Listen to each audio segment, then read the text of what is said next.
All right, this is day 2 of Micromobility. We just left the hotel. We got an Uber because I'm way too tired to drive right now.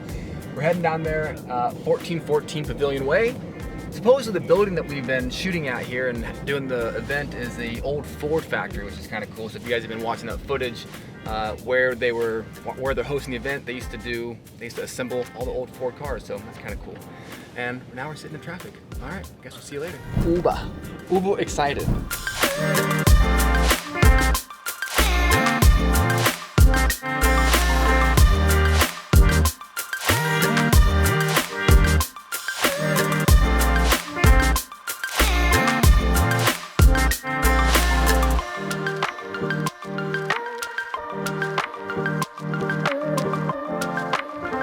Good morning, awesome peeps. Brent McCluskey here with Electrified Reviews, and today is day 2 at Micromobility.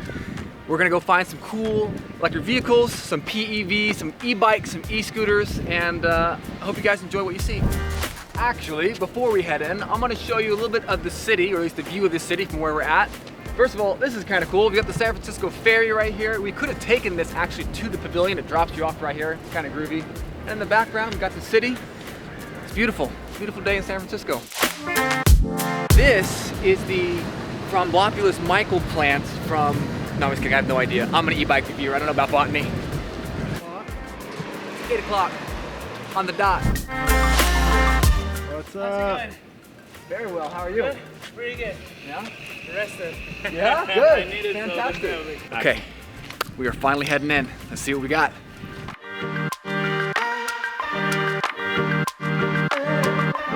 Okay, so agenda for today, day 2, Micromobility. We're gonna go and try to find all the e-bikes, the e-scooters, all the micromobility vehicles that we did not hit yesterday. We'll try to show those to you guys today, get some prices for you. I know some of you guys asked to get some prices, and basically just try to cover whatever we might have missed the first day. So we're gonna start with this right here. This is Okai. I wanted to show you guys this yesterday, but didn't get a chance to. These guys got some cool e-bikes, some cool scooters as well. Look at this, we got a seat post dropper right here. Very nice, very groovy.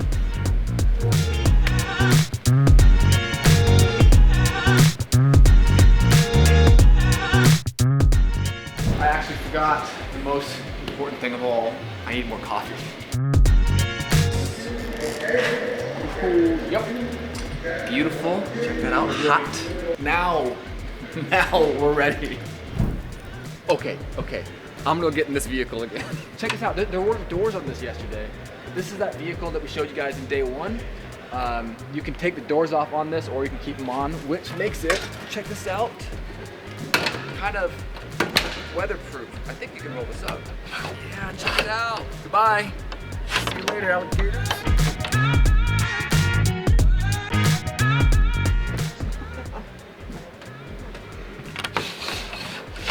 Yes, can I get a small oat milk latte, extra hot with an ad shot? I'm just kidding. How do I get out of here? Let me out. I have a feeling people might start using these for golf carts. Yeah, man, throw your clubs in the back, fully enclosed little thing. Like if it's super cold, you can get in there till you get to the golf course, stay nice and warm. That is cool. Guys, hey, I just wanted to send a personal thank you to the good people at Cake Team. Thank you for leaving all these bikes here for us here at Electrified Reviews. We're just gonna take these home now. Thank you. Bye. Okay, I'm gonna grab that one. You can have this one. All right. What do you think? Yeah, I'll take that one. Okay. I'm bringing this one home.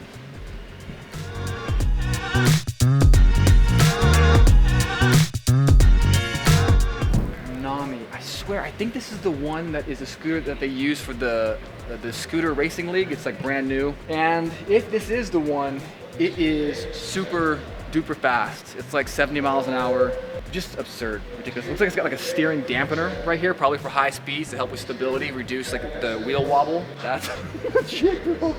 That is such an e-bike brand of scooters. This is actually another review channel. So if you guys don't know Electric Scooter Guide, they're actually a fantastic channel, and if you like electric scooters especially, obviously check them out. Electric Scooter Guide, good people. How's your morning going? It's okay. This is my first day here, so oh, wonderful. so cool. Oh, well, you know what? I shouldn't talk about it because it's not my design. Okay. I'm just the one on the cover. That is fantastic. And Yeah. maybe the most important part. Yeah. I mean, now I want it. Now I need to get it. That's perfect. That's so true. Okay, well, we'll take a look at it maybe here later on. All right, So- yeah. Okay, so if you guys can't tell by now, I'm like, for some reason, weirdly obsessed with like the golf cart, like the fully enclosed, like small vehicles. Don't really know why I love them so much, but I do. I don't know if this is locked or not, so we're gonna see, but I wanna get in this.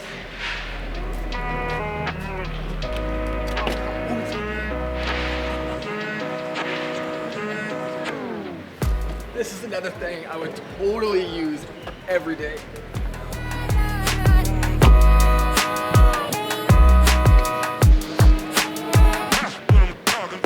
Okay, so the windows look like they do not, there are glass windows, but I don't think they open. They don't roll down or anything, but check this out, there's a little button to open the door.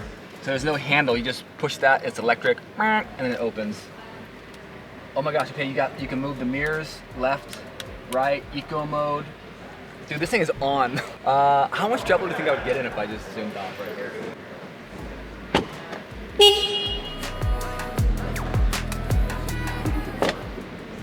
They're gonna kick me out, dude. All right, let's see what else we got here. We've got to take this out for a ride today, though. I really want to ride this thing around.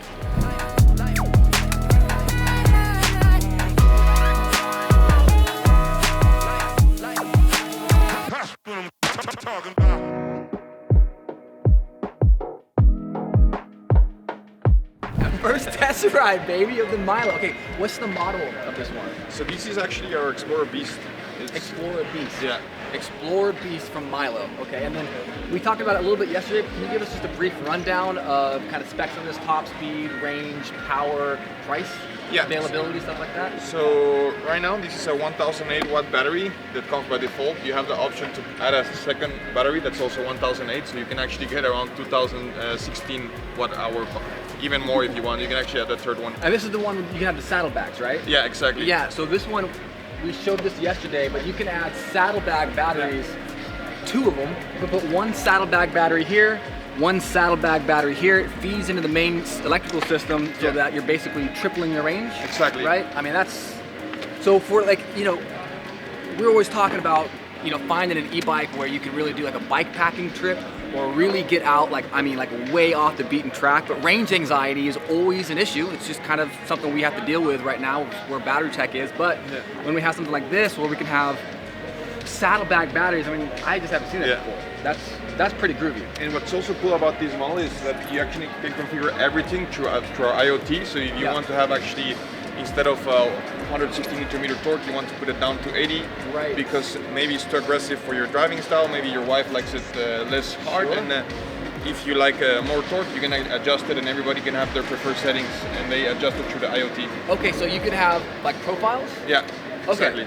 So if I had like if I wanted to do like an outdoor mountain bike off-road profile, boom, I could program that, have you know, full torque, 160 Newton meters, full 1,000 watts. And if I was like, hey, I want to do a commute my own custom eco profile, I could set that up. Exactly. And it's all IoT, it's all digital, electronic. It's actually quite a gadget that is really made for people that appreciate customization. Yes. Yes. And there was nothing on the market that actually was getting that. So this is officially classified as a speed pedelec, 45 kilometers. Thank you for the kind of the deep dive here on that. I appreciate that. Can we take this out for a ride? Yeah, sure. All right, let's do this. Okay. That's perfect. Okay. All right. Is it okay if I grab it? Yeah, you can take it in. I'll follow you. Yeah, perfect. All right, let's do it. This is like it's a different type of shifting. So this is a 7-gear shifting. In order to shift, you need to actually go backwards. It's a little back pedal to disengage. Yeah, to disengage. Or you can also, it has cut off, so you can also either like brake and. Okay. Usually you don't have that issue when you're in the lowest gears. Yeah. And the lowest resistance, but when you unleash the 160 Newton meter torque, sure, yeah. You need to. Otherwise, you're gonna start snapping components. Exactly. Right. So. This is why we got here early. This is why. Okay. Cool. I'm out of here. All right.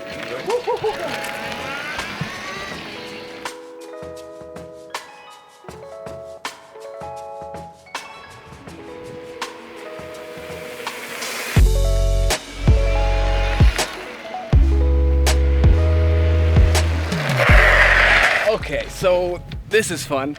The shifters, man, feel unbelievable. So like you're saying here, Daniel's saying they're hydraulic shifters, and I just don't think I've felt that particular satisfaction of this type of click with the trigger shifters. Yeah. Very groovy feeling. Yeah, all right, one more time, see you later.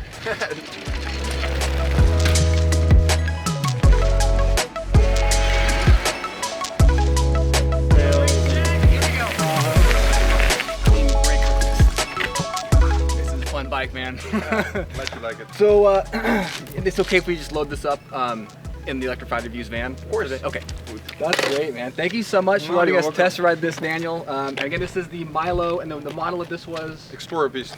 And then one thing I forgot to mention here is we do have of course, you got a through axle in the front, which is obviously what you want for that extra structural integrity for doing hardcore off-road stuff. And I'm sure probably a through axle as well. Quick release in the back. Yeah, obviously. I mean, I would expect nothing less. And look at how chonky these links are, man, on this rear suspension. That's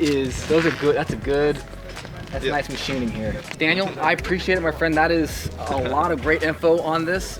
I appreciate it. This is amazing. I'm excited to post this. This is gonna be great. All right, thank you so much, my friend. That was great, guys. I mean, as you saw this, that is a fun bike. If you're looking for something that is a true off-road machine, this is definitely going to be one of them. Hopefully we can get a review of this going here once it comes to market, or just whenever we can get it. So I want to review that. All right, so we're back here at the Eli golf cart, small micro car. While I'm got you here, do you have a few minutes? Could you maybe tell us a little bit about this vehicle? Yeah, sure. So this is our production vehicle, Eli Vero. Okay. In the US, it's regulated as NEV, neighborhood electric vehicles, but we call it micro EV.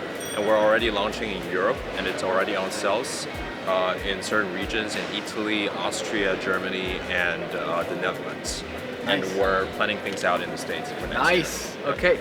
So one question right off the bat, is this something that, can we drive this on golf cart lanes, or is this only for road use? It's street legal. Yeah, you can drive it on streets. So you can drive it on streets? Yeah, or... but it's, but there are certain limitations. You can't drive it on highways and expressways. Right. You can drive it on all the streets, and there was a speed limit of 35 and less. But you think that's limited, but that covers like 90% of New York. Yeah, most of the trips are just a few miles from home anyways. Yeah, exactly. Okay, that's groovy. And then what's the starting price point on this? Yeah, so for the US, we haven't announced it yet, but it's going to be in the range of 11,000 to 13,000. Yeah, fantastic. And then could we get a quick rundown of specs on, this is the Eli, right? Yeah, sure. Could we get a quick rundown of specs on the Eli, maybe just like max speed, max range, wattage, just kind of stuff like that? Yeah, so in the US, the max speed is 25 miles per hour. And the range is 60 miles for this model, and we do have a 90-mile version. That's a lot. Yeah, for local trips, that's enough. That's a lot. Yeah. So about 11K maybe for the price, about 90 miles of range. That's pretty good. Yeah, but that would be a different option. Right, it'd be the upgrade option. That's groovy, man. Yeah. Okay, well, look, I am excited to go for a test ride on this. Yeah. We'll connect later, man. Yeah. I appreciate it. Thank you so much. Let's talk later. Yeah, have a great day. You too. All right, guys, we are here at Drover, and we are talking to Christian. Christian, share the machine. Christian, I'm Brent. All right, pleasure. Nice to meet you, Christian. Nice to meet you too. Can you tell us about these scooters here? Yeah, actually, these are just operator scooters that we have, but what we're all about is the technology that helps manage and control where scooters ride and where they park. Very nice. Yeah. Can you give us a quick rundown of maybe just kind of some of the specs that we're looking at for these scooters, like range, top speed, power, stuff like that? Yeah, well, once again, the scooters are the operator scooters, which are the Voy, the Spin, the Bird, the Lime. Okay. And typically, I think they're 15 to 20 miles in range. Oh, I see. They go 15 to 20 miles an hour. Got it. What we have is the technology, so cities can help manage whether they ride on sidewalks and whether they park on sidewalks, they park properly. So how does that work? So we have a variety of sensors that are built in, including a camera based on computer vision. Okay. And that tells you, and you can see exactly where the scooters are. Sure. Through the camera technology. So most of the other technologies that are out in the market are GPS based, but we all know that GPS is compromised in urban canyons. When you're inside of a building, it doesn't work. Computer vision or camera through AI technology has learned based on the infrastructure it's seeing, and it gives you contextual awareness. Sure. So it knows exactly where you are based on recognizing the surface. Yeah. And so as a result, it can tell you then what path you're on, whether you're on a sidewalk, whether you're in a bike lane, whether you're in a street, crosswalk, inside a building, outside a building. And then it informs the operator or the city whether it wants to slow down the scooter. Oh, really? So it's live feedback. Correct. It's on the edge. Really? There's no latency. It doesn't go to the cloud. On the edge, it's making a decision to either slow you down because, hey, you just entered on a busy sidewalk. Wow. So we'll slow you down to pedestrian-friendly speed, 3-5 miles an hour, or maybe even disengage the motor, so you have to kick it. Yeah. So that'll force you to go back on the bike lane because you're not going to get from point A to point B very quickly. Right. If you kick So scooter. it basically helps to incentivize you to be Correct. where you want. I mean, from a psychological level, that's smart because it's basically positive reinforcement, right? In a sense, because if you're in the right spot, if you're in the right lane, you're gonna unlock the full potential. But if it detects that you're somewhere you're not supposed to be, in a sense, it's taking it away. It's putting a governor on, or potentially maybe even cutting off the motor. And so it updates live. What about for battery life? Because I'm guessing, does this wire into the electronics of the scooters? Very, very minimal. Yeah. You know, more the weight and the range and going uphill, downhill, that's going to affect the battery power more than this technology itself. Pretty minimal as far as the power drain. Exactly right. But it allows the city now to understand that if this is put on every scooter, they can now create regulation around what sidewalks are permitted to ride, what's not, and enforce it. With this. And even where you park. You know, from an ADA compliance standpoint, you don't want these scooters to create litter in the middle of the sidewalks. They were just talking about that yesterday. Yeah, Exactly right. Exactly right. So this won't allow you to end the ride unless you park it properly in the furniture zone. You know, maybe by the fire hydrant or where the newspaper dispensers are. That's called the furniture zone. Yeah. But not in the middle of the sidewalk, not in front of a business way, not on a ramp from the curb. So, Christian, where are we with adoption for this? Because this feels like something that should be on, like, everything that's a rideshare. Well, I appreciate you saying that. Thank you. Yeah, we are working now with about 8 out of 10 top operators. Great. We've got about 2,000 of them deployed in Europe and about 5,000 here in the States. Wow. And that's growing rapidly. Fantastic. Yeah. Well, this is great, man. I got to tell you, I feel like safety stuff is just where the focus should be right now. We need a lot more stuff like this that is improving safety. And I mean, to me, this is like that's the biggest thing is safety. Micromobility is here to stay. Scooters and bikes are being adopted throughout cities. The city themselves, their number one priority is to create a safe environment for the citizens or the constituents of the city. And this will allow them to accelerate the adoption or growth of this mode of transportation because now they can manage and control it. What about e-bikes?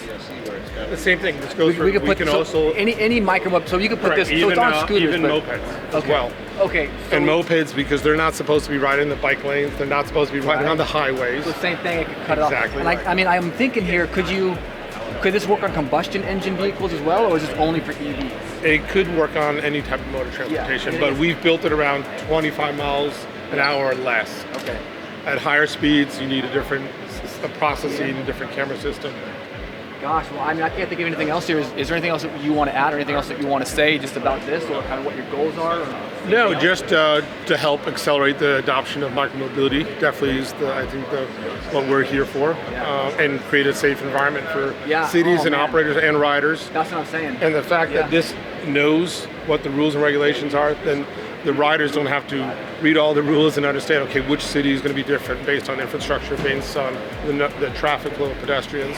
Yeah, I mean, I feel like, I don't know about like for personal use, but at least for like fleet stuff, this feels like it should be maybe something that's almost like legislation. Yeah. You know, where it's like if you're going to be ride sharing, you have to use something like this so that. Sweden just passed it as an Did they? actual law. Oh, so this is Correct. so this is already happening elsewhere. Correct. Yeah. Right. I mean, and more cities are adopting it because they see micromobility is here to stay. Right. We want 40 It's to not 30,000 scooters in the city of LA. we got to have man. But unless we can manage it, it's going to create more headache or hassle for the complaints, etc. Man, what a beautiful idea, because it's. I mean, it's improving existing infrastructure. Correct. You know, it reminds me of something like Uber, where you're taking new technology. That's just a lot of it's. I mean, there is hardware, but there's a lot of it's like software, and it's a bright idea that is restructuring. So on that note, the other thing that it does is because we have a camera, we're surveying the infrastructure, so we can take that Oh my infrastructure gosh, the survey data. and help Totally. right, and help the cities understand Right. where they should be putting new bike Average ride lanes. durations. Why is everyone Right. going on a sidewalk here? Yeah. Well, maybe everyone's double parked there, or the streets are too Right, narrow. maybe they could detect issues Potholes. with the streets. Yeah. Whoa. Okay. So that's kind it's of the going to back end so like side. the Teslas, or that it's like Teslas. They've got the camera system. It's great for the safety, but it's also feeding data to help. So Forward thinking. So on And then taking that raw data and creating insights Yeah. that are valuable for the cities, for the operators, for a variety of different markets. And I presume that the longer that this runs, the more data you get, the more improvement that the AI has, the more efficient it becomes. That's AI, machine Yeah, learning. It's you know, constantly learning, it's improving on Just the itself. loop, feed the data back in, right? Gosh, Christian, thank you so much. Oh, you're welcome. That is really Thanks, interesting appreciate stuff, it. man. Thank All you right. for doing that. This is that's good. Game changer. I have not heard of something like this. This is that's powerful. Yeah. So one of the things I really like about the Drover tech is the safety element. You're going to be hearing a lot more about safety from us here at Electrified Reviews, because as the e-bike speeds, the e-scooter speeds, as they continue to increase, and as this adoption of micromobility continues to increase, in a sense, the danger level increases too, just because of lack of regulation, these high top speeds. I mean, we got sometimes helmets that maybe aren't equipped for these pedelecs. So we want to be focusing a lot more on safety, and in that vein, I'm really happy to see these products like Drover that are using AI to further improve safety on existing infrastructure. Really cool stuff, really great tech. Yeah, man, dig it.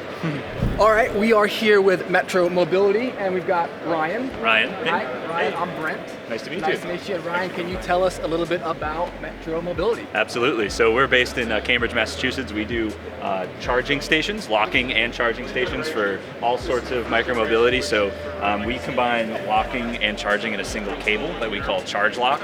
So that allows you to charge any vehicle on the same station. E-bikes, scooters, anything in between, they can all utilize the same locking and charging cable. And we've got a great system, our own app for controlling all of this too, that can be white labeled for other systems. Scan a QR code to unlock, and then we send a unlocking command over Bluetooth, so we're not depending on the station being connected either, as long as the user has connectivity. The locking cable just got ejected automatically there. That's pretty cool. And Easy pin, easy to insert too. Not like one of the crazy little very easy. It can 14 be- different configurations that you could do. Absolutely. Just go like this. You won't have the problem of Stick it in, USB of lock. putting it the Yeah. wrong way. Yeah, that's cool. It can be turned anyway, clips in very easily. And we also have, I'll unlock again, just so you can see. Yeah. We groovy. also have- So it pops out automatically on its own. You don't have. Yeah. That gets ejected automatically. The rental starts automatically too, Okay. so the drive system turns on when you do that. Lights come on, and then if you take the bike away from the station, say you ride to work, or I'll take it over here to our parking meter just to give you the demo. You can take it.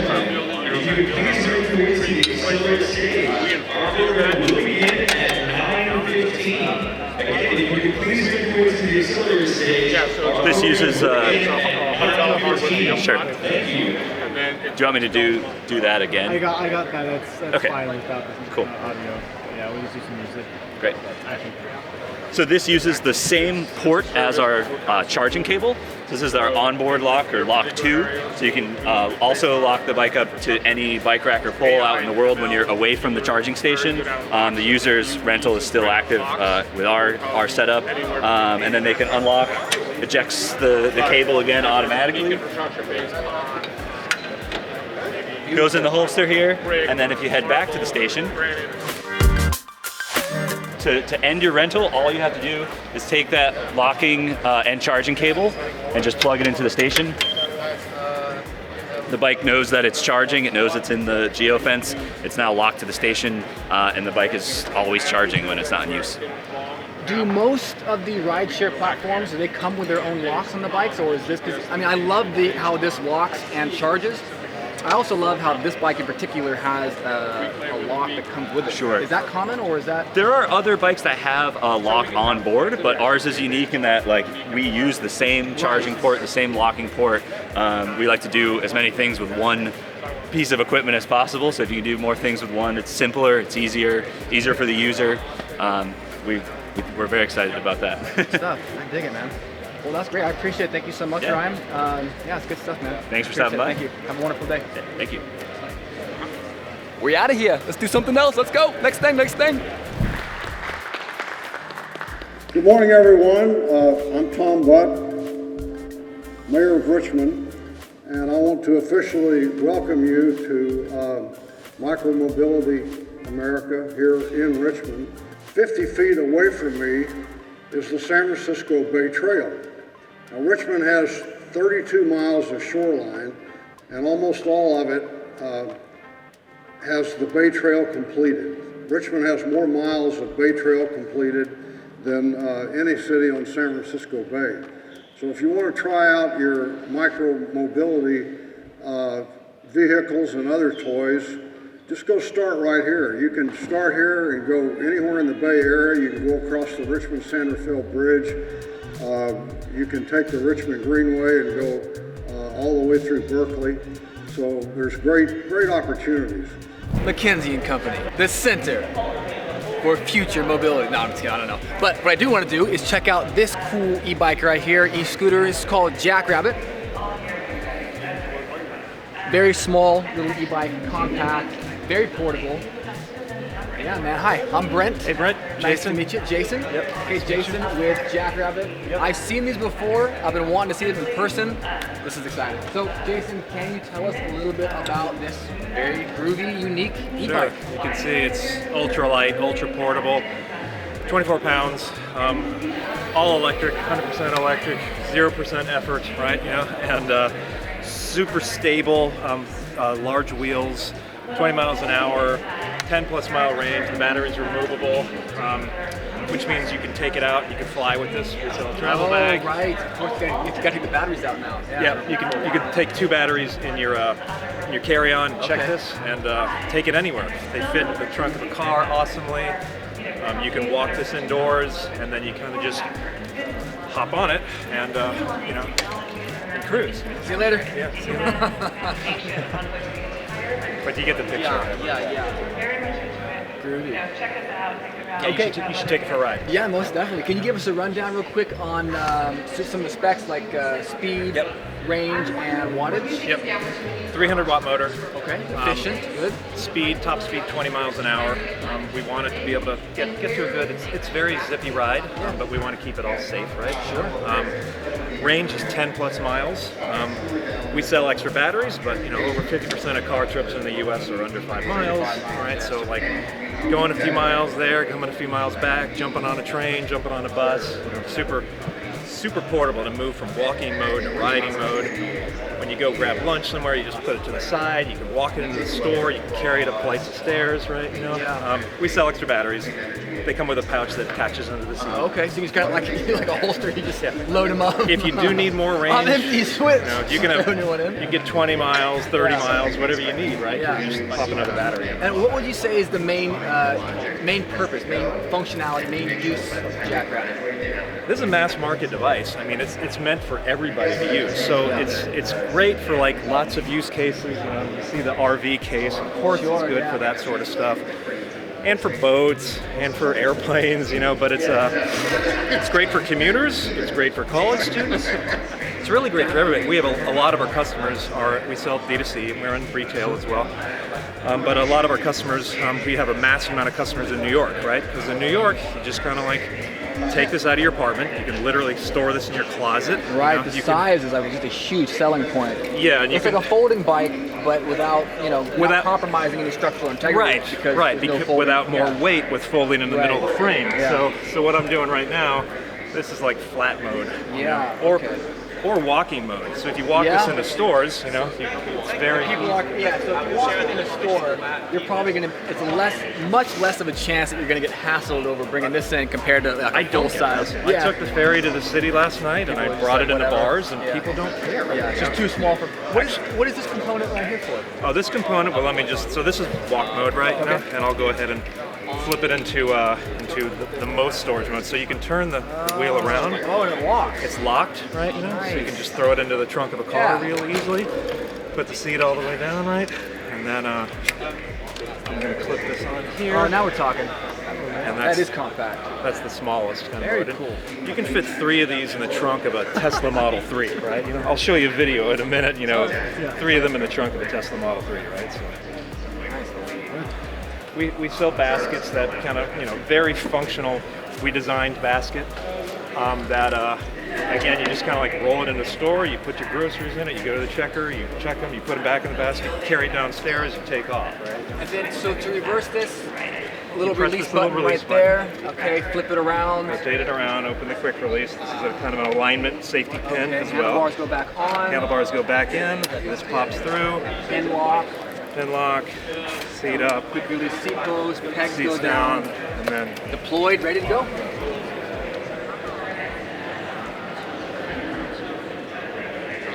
by the way, I'm not using any power right now. I'm just coasting right now. You know? Yeah, so. All right, can we take? Is it okay if we take it outside? Sure. Yeah. Let me throw a fresh battery in here. I just rode a bunch of miles from the BART station. Absolutely. So Okay. I'll throw another battery in and we'll ride around. Yeah, beautiful. I don't know if we caught this at the beginning of this segment here, but he actually rode here with the Jackrabbit this morning, right from the BART station. Yeah, I was in Berkeley. I jumped on the BART. Everyone's like, "What is that?" On the BART, right? And then I so literally rode it from the Richmond station. In use right now. In use. You actually rode it to the event. Well, I flew with it to the event yesterday from San Diego. That's as well, so right? cool. This looks like a magazine reload from like a Halo gun. Or something. Totally.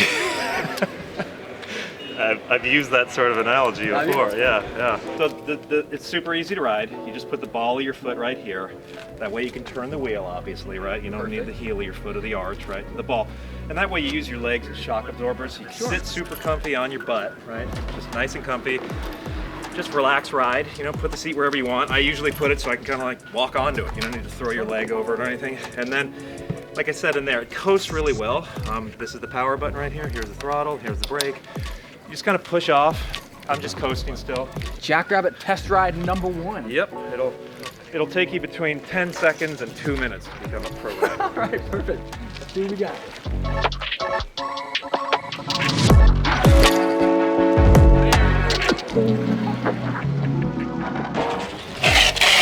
Plenty of brakes. Actually, you can lock the rear wheel there. Can lock, yeah, but plenty of brakes. First impression here, this thing is pretty fun to ride. Very nimble because it's got such a short wheelbase, but even though it does have a short wheelbase, it feels actually pretty stable at the speeds I was going here.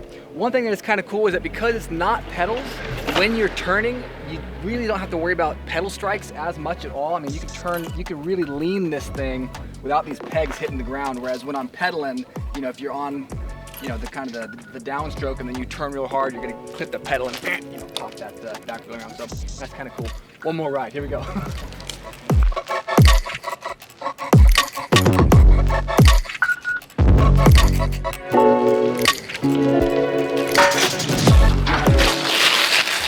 Love it. All right, let's see how light this thing is too. Okay, one-handed. Oh my gosh. Okay, what's the weight on this? Like 24 pounds. 24 pounds. Okay, how strong am I? Feels Ready? less. Yeah, you can lift it up on your Yes! All right, my name is Brent. Hi, Ben. Pleasure to meet you, Richard. And we are here with Tor. Yep.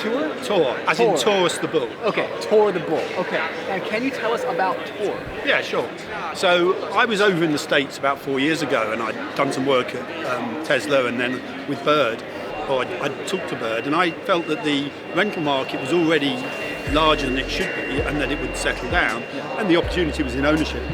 So I came back to the UK and met my co-founder, Carson Brown, who's speaking here.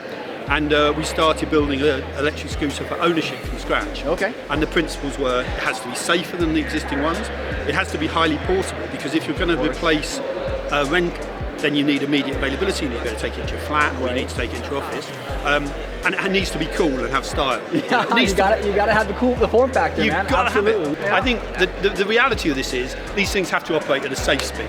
Sure. And range, I think, is important, but not as important as it is in the car sector. But I mean, it's about 18, 20 miles, so, which is plenty. And of course, because you're taking it to the office, you can charge it on a standard electrical supply.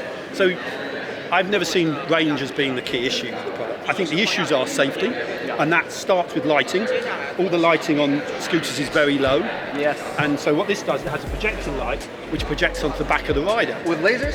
It's it's an LED. LED, yeah. very cool. Okay. So the whole of the back of the rider is illuminated. Nice. So really increases visibility. Yeah. So so safety is kind of a primary focus. It's absolutely primary. The two key things to get further adoption in electric scooters is safety and style. So the safety becomes number one, and then style. And what we did here was when you got the larger wheels, we moved the platforms up so that the rider doesn't stand like this. Right. They're actually standing more comfortable, more comfortable, and a wider twist in and and a wider stance, which means at slow speed. I mean, I could ride. Do you want to see it ride? Is that? Yeah. I mean, if we'd like to take a test ride. Yeah. No, you can. Yeah. I noticed here that when you pick this up, the kickstand automatically folds back up. It does, but in fact, the way we tend to do it is you let the stand off.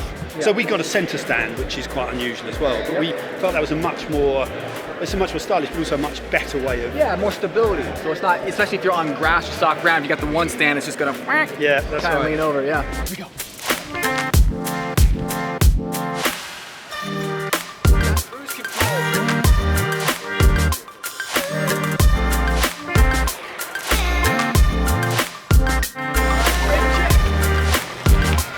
Very cool. Okay, very interesting ride stance, because we're used to riding the traditional scooters where you're standing foot kind of flat like this, like you're on a snowboard or a skateboard. But this is kind of like the one wheel, or the unicycle type things where you kind of stand flat-footed.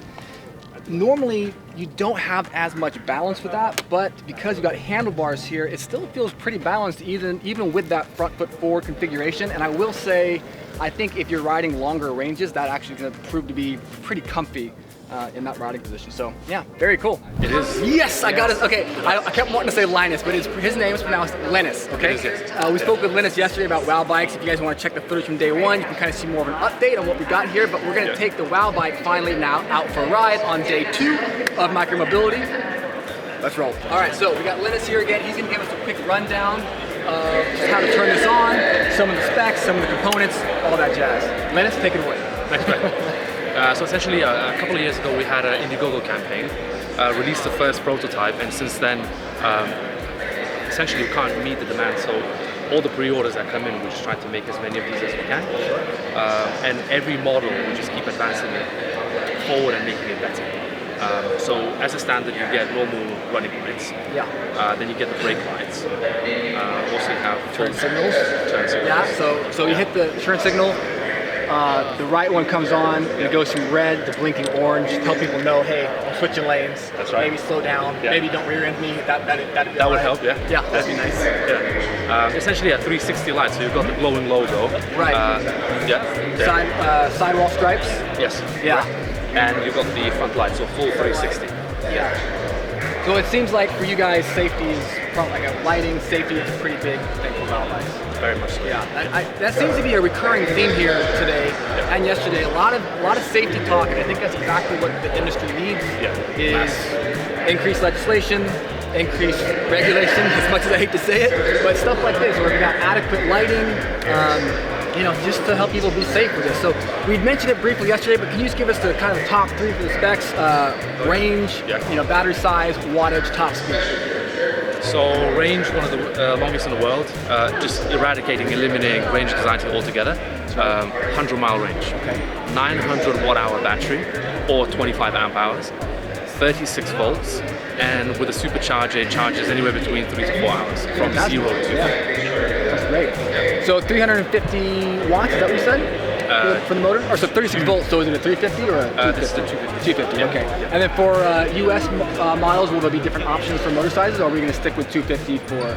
We're trying to make a decision now. Yeah, it's a tricky call, especially for if you guys are trying to do safety. There's benefits of doing the 250, and also the 250 motor, more efficient, better range. So so something like that where you've got 250 watt motor, big battery, good lighting. This is just really, comfortable saddle, turn signals. This real hydraulic brakes. This really feels like commuter vehicle. Big ranges, long commutes. We also have GPS built in, so people think that the whole thing is the battery, but the battery kind of only goes up to here. Okay. And the rest of the bit here is the GPS and the Got computer. it. Okay. So either on Android or Apple, you can track it worldwide using the satellite. Great. So if you to lose it or get it stolen, which like some customers eventually do that, you just track it and get it back. So what if I'm at a Starbucks here in California and I check my GPS and I see that it's somehow in England, you know, and it'll tell me, it'll actually, no matter where it is in the world, it'll tell me where the location is. That's pretty cool. Yeah, it's one of the things that we built it in, and it's free. Yeah, all right. Oh, so that's actually a good point. So is there a subscription after the first year or anything, or is it just free for the duration of ownership of the bike? We're massive believers in over-delivering. Yeah. So when you buy it this year or the next year, it's free forever. Fantastic. And then, you know, maybe if it changes later, For right now, free. You know, if you buy a WOW bike now, the GPS system, that subscription, free for life. That's a big deal. Yeah. That's a big deal. All right, can we take us out for a ride? Oh yes. Yeah. Let's roll.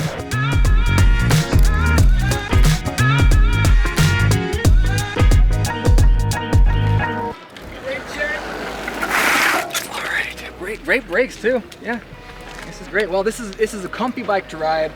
I can easily see this being like a dedicated commuter, especially with the comfy saddle, man. I mean, this is a pretty solid ride here. Thank you very much. I appreciate it. Thank you.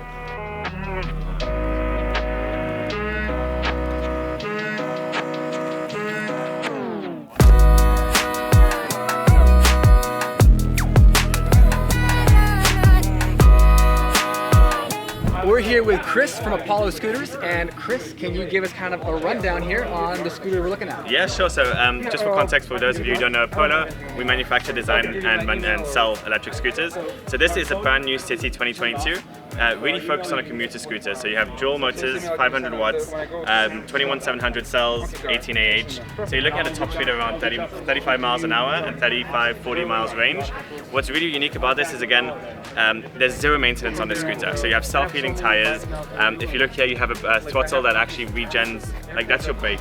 We don't want people using brakes, we don't want people changing tires. That's the biggest pain point in electric scooters completely. So this one avoids all of that.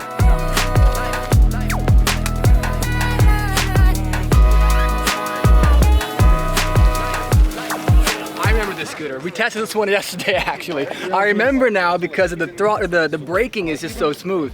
That's how I remember it. So, okay, I'm gonna do one more lap because this is actually pretty fun.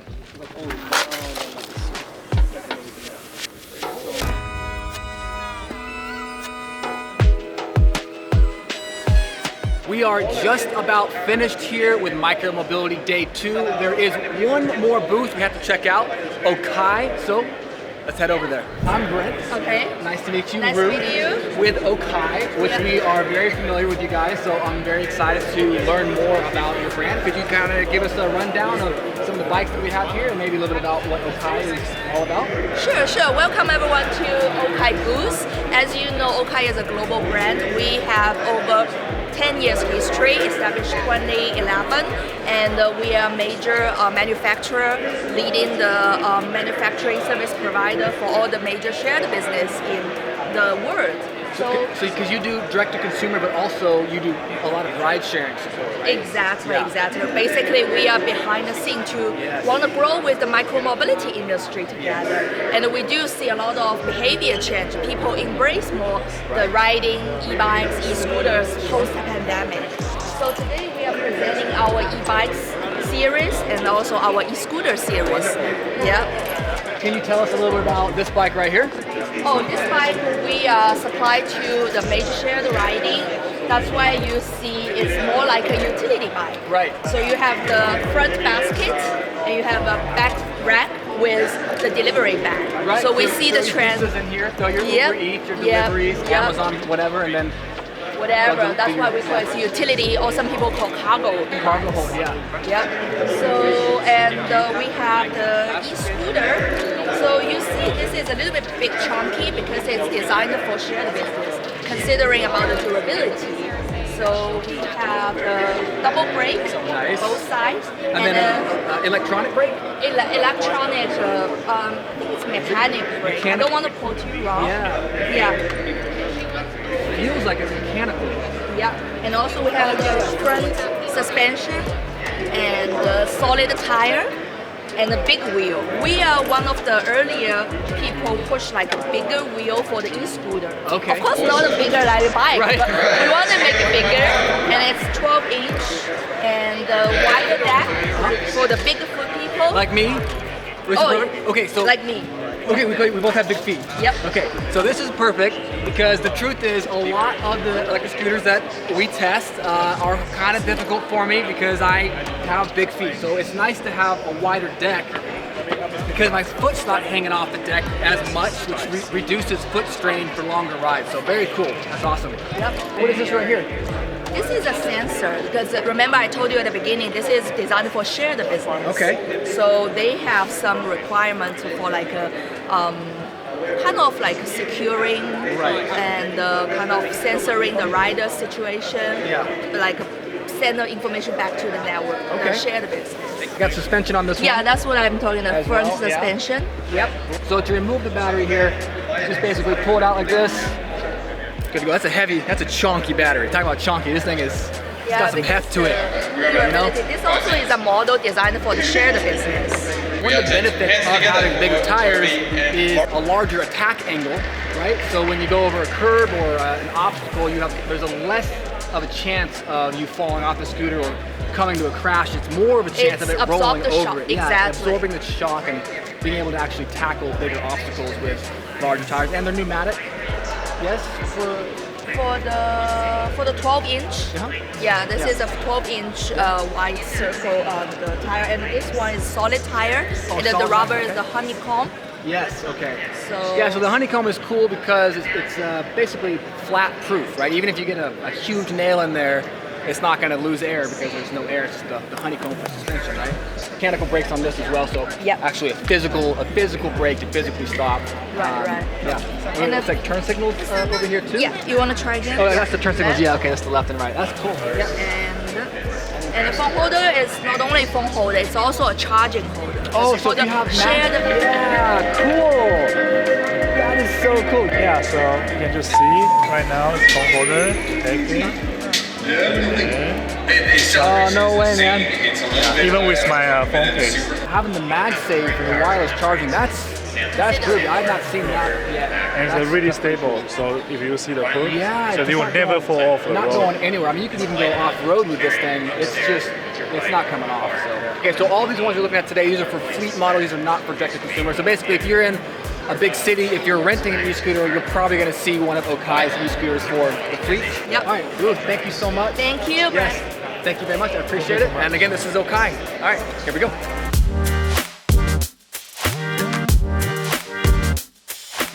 I think this is the official last ride of the day. I'm feeling tired, but I'm also kind of feeling a little blue, like I don't really want to leave. I would like to spend more time with all the vehicles, but hey, what can you do?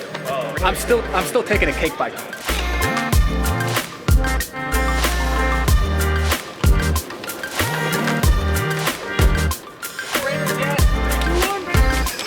Oh wow, it's actually pretty strong. Yeah, great. Okay, very stable.